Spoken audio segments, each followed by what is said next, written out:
Welcome to the Actualize Center. Today, I'll be answering your top questions on cell phones.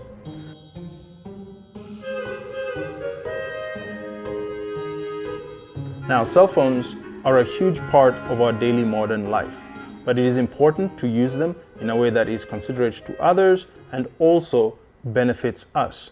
So, I'll be picking up your top questions on cell phone etiquette to help you navigate our modern world with confidence and consideration. Let's get to it. All right, question number 1. Is it rude to send multiple texts without waiting for a response? Well, the answer is twofold. So let's put one thing on the side. All right, so the first part, which is if you're in the middle of an emergency, if you are in a situation you can't help it, yes, it may be appropriate to send a lot of information during an emergency.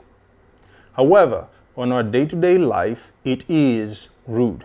Now, if you're going to send a string of messages, it is important that you indicate to others to expect this. So, for example, hey, I have several ideas that I want to pass by before I forget, and then you list a whole bunch of texts.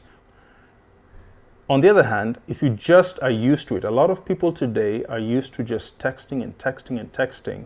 What will end up happening is that texting has graduated, if I was to say, to a point that to some people it's the same as verbal communication.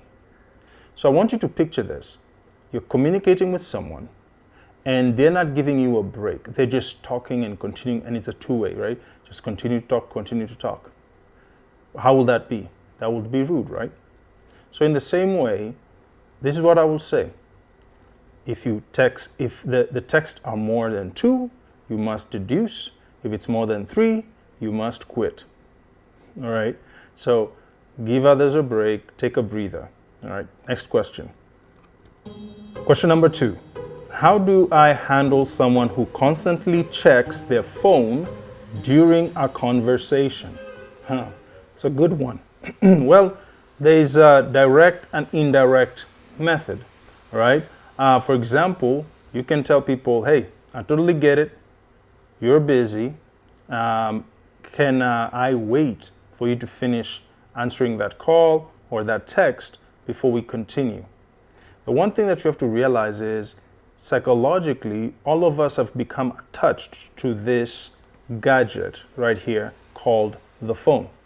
And so we always want to pick it up. We always want to pick it up. That's why when I lecture in classes, I normally tell students, hey, put the phone in your pocket or put it in a bag, because the moment you leave it somewhere, you'll have the itch to pick it up, right? So it's important for you to tell the other person ahead of time, right? Hey, this is making the conversation difficult for me. So yeah, feel free to tell the person, right? The more direct, the better. At least it gets that thing out of the way. All right, next question. Question number 3. What is the best way to handle phones or phone use during meetings or social gatherings? All right. The way I handle it during meetings, as I said, if I'm in a group and I'm teaching a group or I'm teaching a course, what I'll tell the students is I would list it at the very beginning of the meeting, right? It's very hard to get people to follow an order that you impose in the middle of a process than at the beginning. So at the very beginning, you have to tell the participants in this meeting, hey, let's silence our phones and put our phones away for the duration of this meeting. Okay, so that's one way in which I handle the situation of phones in groups. Okay, now one thing that I always do to make people not feel like prisoners, because I understand people are attached to this. I tell people, hey, if you know you're going to expect an emergency call, you're going to get an emergency text. If there's a reason to why you really need a phone, then please feel free to stand up without distracting everybody or disrupting everybody. Pick up your phone, go outside or go to another room and deal with it. All right. And so that puts this framework where there is a room that is designated, a place where you can go and enjoy, but this is a cell phone free zone. Question number 4. All right, is it okay to text instead of a call or vice versa? Interesting. Okay. Now, these days, the main modus apparatus of communication is text.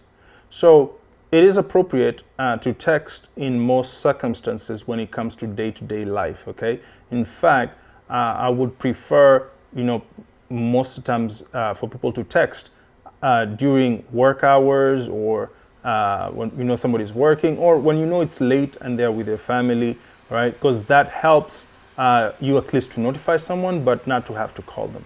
Now, with that being said, I'm one of those people who I wasn't the best at texting, right? So with what this means is people will misinterpret your tone, right? People misinterpret your tone and what your intentions were. So when something is very serious or very emotional, it's very inappropriate for you to text, right? Now, what that tells you is most people are not texting because it's a short, updated info, is that we are hiding from emotional interpersonal communication. So instead of calling you and letting you know what's going on, instead of conversating with you, I'm hiding behind the text because it's not immediate, right? So I think it's actually not okay. And it's something that we need to move away from, where if something is serious, if something is highly emotional, we need to call each other, hear each other's voice, be able to talk it through, right? And honestly, if we can meet over a coffee, it's much better. All right, question number 5. How do I deal with delayed responses without overthinking it? Now, whether we like it or not, these gadgets have brought about anxiety, all right? If somebody doesn't text you back within 30 seconds, you get offended, all right? So there's some anxiety about why didn't they answer? Why is it taking them long? And all these things, right? Because we want immediate gratification. Delay is not denial, all right? Delay is not denial. I think what cell phones have done is they've caused people to lose patience, right?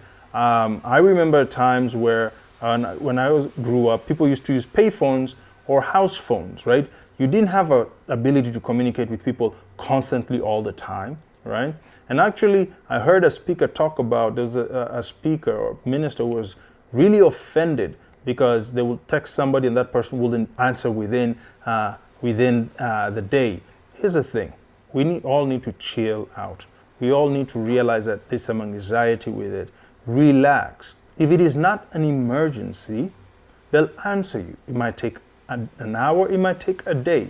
All right? So I think it's something that we need to practice, which is patience. Right? The problem is patience, right? Be patient. Delay is not denial. I know myself, even myself, I have taken time sometimes to answer people after a day or two, right? Because it's in an order of seriousness, right? People have work, people have relationships, people have lives, okay? So let's all relax, give people space, give people time, right? And then lastly, if somebody is not answering you, right? If somebody has ghosted you, it's okay, right? That means they don't think you're that important in their lives for them to communicate back with you. So the best thing you can do is, okay, say goodbye and you continue with your life. What's the etiquette for using your phone in public spaces? Man, oh man, all right? This is some of the worst behaviors that we have, all right? One of the things that is really bad etiquette is listening to your video and your music as if everybody wanted to come to your concert, all right? It's not your concert, right? And one of the things that God allowed people to invent were headphones, right? So please, if you're in public, I beseech you on behalf of humanity, right? play your music, play your videos through your headphones, right? Now that's one thing. The other one is your conversation. I know we get excited, and once in a while it is okay if the news is extremely great.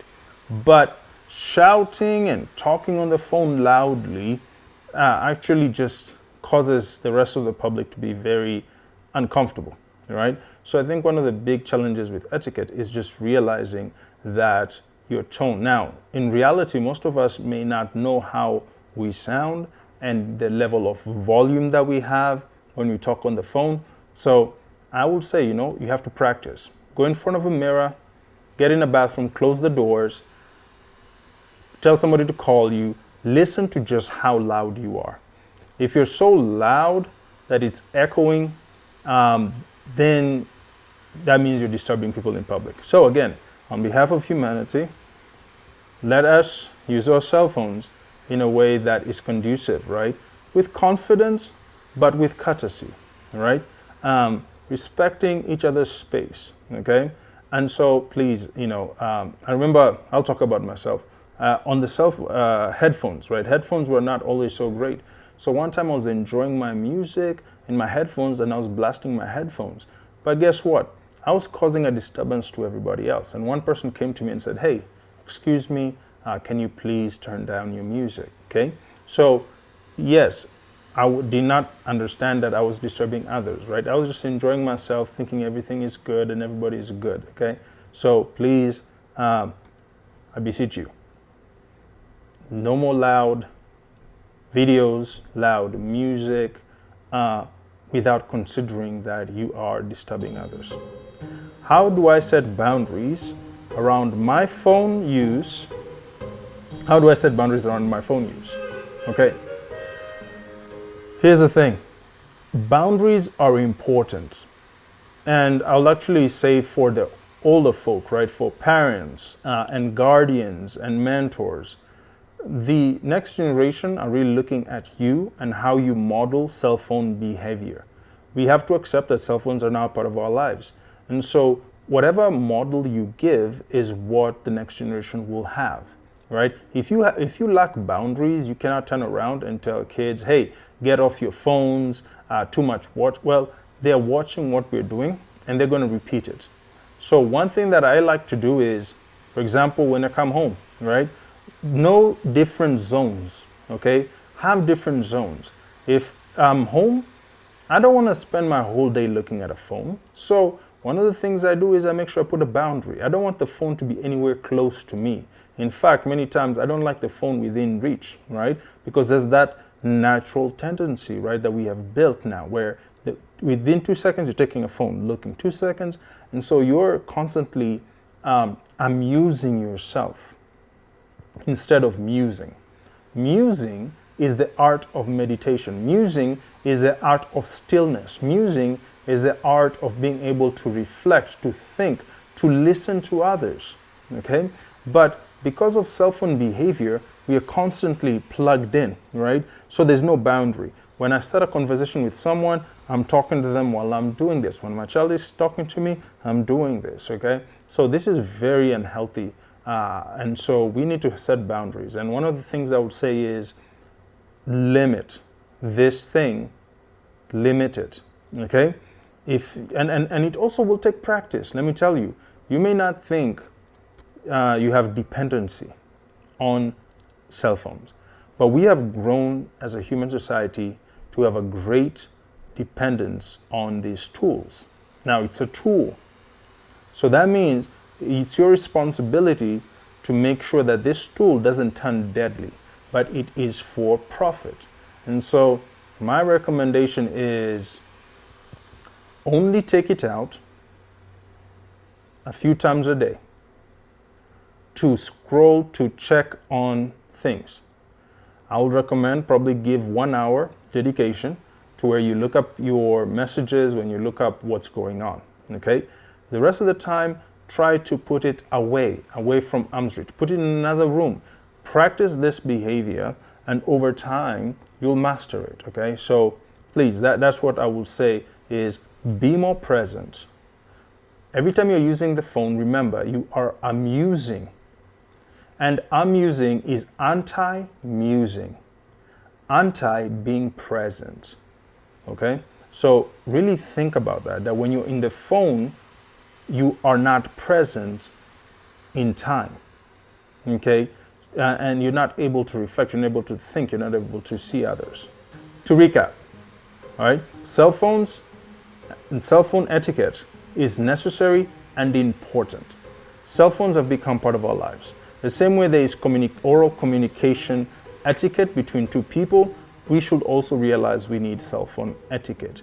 But we need to have courtesy and have confidence. We need boundaries put on others, and we need boundaries put on ourselves, okay? And that will help us communicate more effectively and have healthy relationships with our phones. So I encourage you, if you have any questions, or let me ask you this question.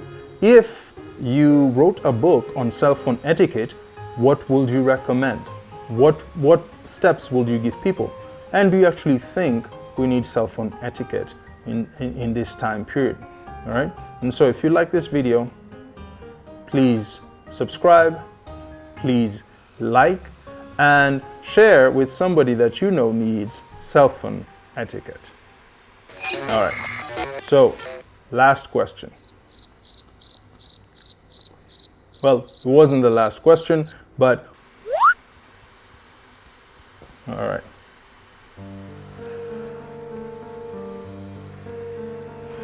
All right, final question this time. Your destination for purpose discovery, setting vision goals, and fostering leadership growth. I'm joined in studio by Dr. Casper. Dr. Casper. Joining me now in the studio, we have Dr. Casper.